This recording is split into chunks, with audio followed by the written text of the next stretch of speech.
There's quite a range in this area and probably in all areas on what land is worth to a prospective farmer tenant.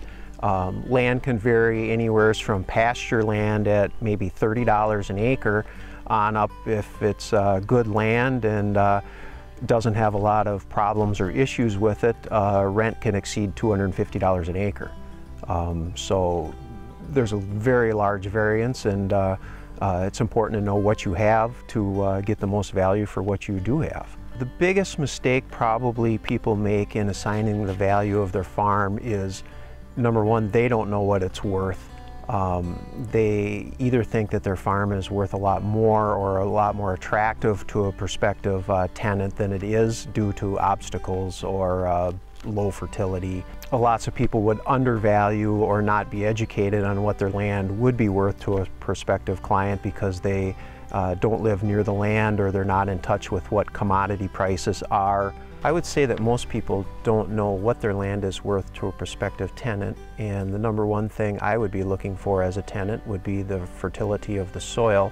The number two thing I would be looking for is how easy is it to farm. The drainage of the land, can I get in, can I plant it, can I harvest it, can I access it? Do you have driveways off the farm? Can I get the seed to the land? Can I get the crop away from the land? Are there things in the way? Are there trees, rock piles, things I have to go around? You know, farmers like nice, square, big fields, easy to farm fields with not a lot of huge hills in them.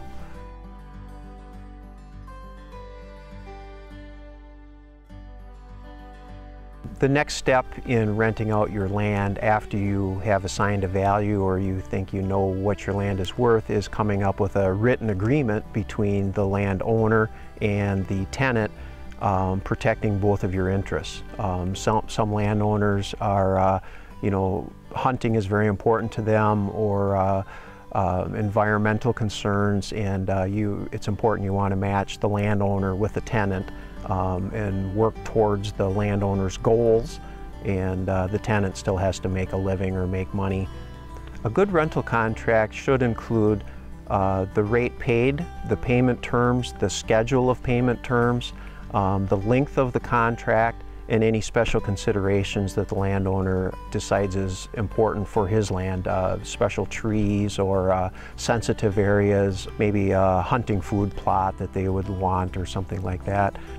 If a landowner is looking for a quality tenant to rent their land, quality farmland management can help with that to find a good match between a landowner and a good renter.